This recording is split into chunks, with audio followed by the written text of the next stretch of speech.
Now the role of cardio has been explained just previously. There are normally two types of cardio. You've got HIIT, which is high intensity interval training, and then you've got LISS, which is low intensity steady state. The LISS cardio is what people deem as going on the treadmill and just running on there for 30 minutes with a consistent pace, or going on the elliptical bike and doing that for 30 minutes. High intensity interval training is when you have a set period of working as hard as you can, and then a set period of rest period as well. They both work different independent systems. But again, people will think that it's for fat loss and one is better than the other. You have to pick the one that you like the most. If you like that class format and you like that high intensity stuff because of the way that it makes you feel, great, do that. If you like LISS and you like long steady state cardio, then great, go and do that. From a fat loss perspective, it doesn't really matter. Yes, they may have different levels of calories burned over the short space of time, but you're going to want to do what you like to do, because when things get hard or when schedules start to kind of get clashed or it's really hard to put them in your diary, you're going to move towards the things that you like doing as opposed to things that have a resistance towards. So if you like LISS, do LISS. If you like HIIT, do HIIT.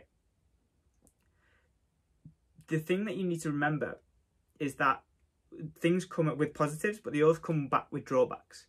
LISS will give you, a steady state increase, no high intensity work, and it'll allow you to do a same type of repetitive motion over a 30, 40, 25 minute period. That can kind of sometimes eat up into time. So from a time perspective, it's something that you have to consider when looking at implementing it. From a HIIT perspective, it's all about how much you can recover. They're really, really high intensity, the name explains, but they do have some impacts on recovery.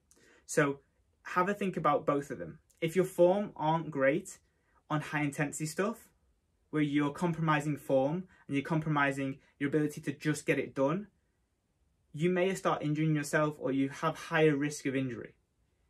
If you're over here and you do LISS and you're not strong enough to run for half an hour, you do have to look at the modality that you use or the type of cardio that you do. If a lot of people will try the marathon training or even just go from couch to 5K and end up quite hurting themselves or having long-standing injuries because of their ability not to be able to run. Now, whilst we are humans and by our bodies we can run, it doesn't mean we should run. So if you are someone that is plus 90 kilos or even 85 and you haven't done much resistance training before, I would really recommend not running and doing something that is less weight bearing to start with. You can start with walking, you can go on the bike, go on the cross trainer, you can even go on the stepper, and they all will start with less body weight running compared to running, so that you don't have to put 2, 3, 5 times your body weight as you take every stride. There's some really cool research which is alarming that anybody that takes a running stride can put 2, 3, 4 times their body weight through each leg. And if you're already 100 kilos, that's nearly 300 and 400 kilos of pressure that's coming down into one leg and then the other leg and then the other leg.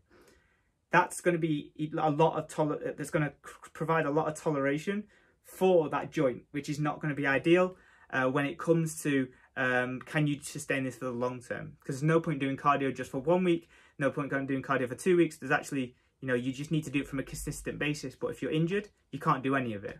So have a think about the different types of cardio that you're going to do, whether which one is right for you, whether that's going to be the high intensity stuff where you're going balls to the wall, or you're doing more LISS stuff, which is all about sustained pressure over a long period of time.